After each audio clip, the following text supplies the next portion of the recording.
Okay, so now let's look at simple deductive proof. Okay, so simple deductive proof.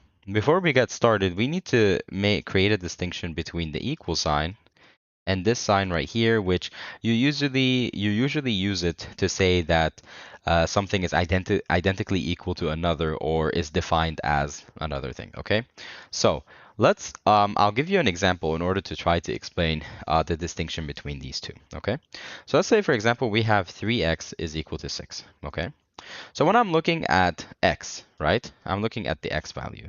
What does the x value have to be in order for this expression, for this entire expression, sorry, to be true? Yeah, x has to equal to 2, right? Because 3 times 2 is equal to x. So this is a very specific case. It's a very specific case, and that's why we say or we use the equal sign. Okay, but if we are using this sign instead, then that means that whatever expression on the left will always be identically the same or will always hold true for the expression on the right, no matter which value of x. Okay, so let's say an example. Let's say we have 2 times x plus 3 is identical to 2x plus 6. Okay, so let's say, for example, x is equal to 2. Let's see what we're going to get. So we have 2 times x plus 3, and then 2 times 2 plus 6. Okay, so, oh, I forgot to replace it. So 2 times 2 plus 3. So 2 times 5, this is going to give us 10. And then this is 4 plus 6, which is also 10. Yeah. So it holds true for x equals 2. Let's use a random number. I'll get my calculator here so that we can just generate a big number. Let's say 2 times x plus 714. Okay. And then here it's 2 times 100 to 714 plus 6. Okay, so let's find, oh, sorry, I wrote that incorrectly.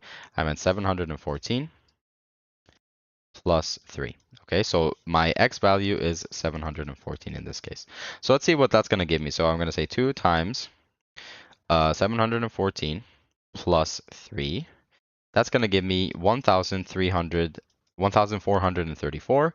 And then the other side will give me 2 times 714 plus 6. It's also going to give me 1,434. Yeah?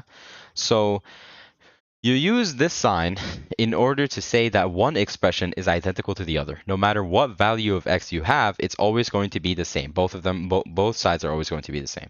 Use the equal sign for more specific cases when the x value is only a couple of numbers and it doesn't really apply to a range of values. Okay? Okay.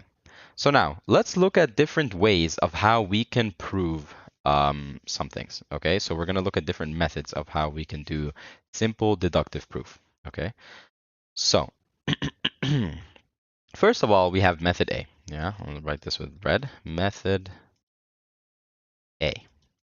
So method A is left-hand side to right-hand side or right-hand side to left-hand side. So you have left-hand side to right-hand side. Okay, or right-hand side to left-hand side. Okay, so you're just moving from one side to the other. Yeah, so let's say, for example, a plus b cubed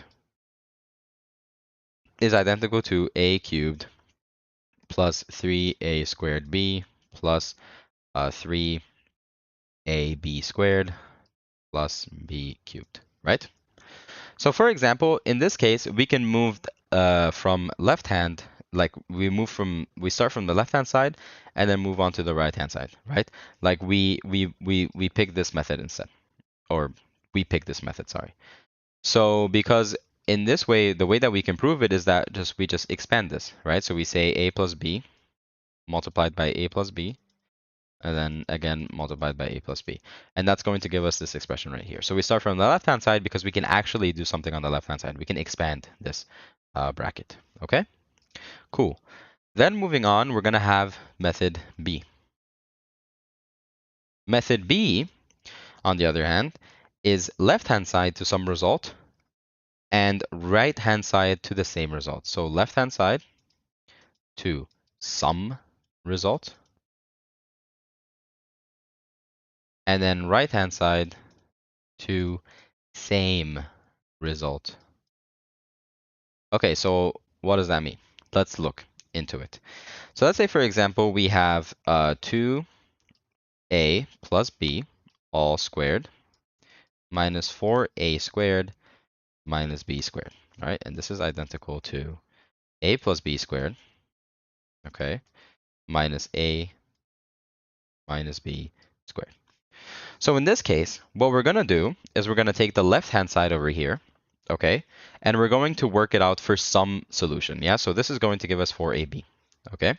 So we're going to say that left-hand side is equal to 4ab. Then we're going to go to the right-hand side and work it out, and it should, if the identity holds, then it should also give us 4ab. And in this case, it does, yeah? So right-hand side is also equal to 4ab.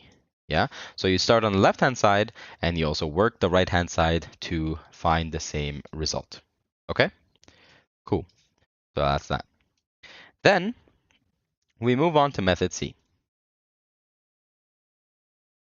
the final method for simple deductive proof. Yeah, transform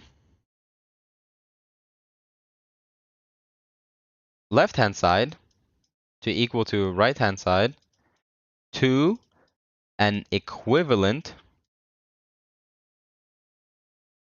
true statement. I don't even know why I'm writing it like with my mouse. Honestly, it's like so ugly and I don't even think that it's that anybody can read it, but whatever. Okay.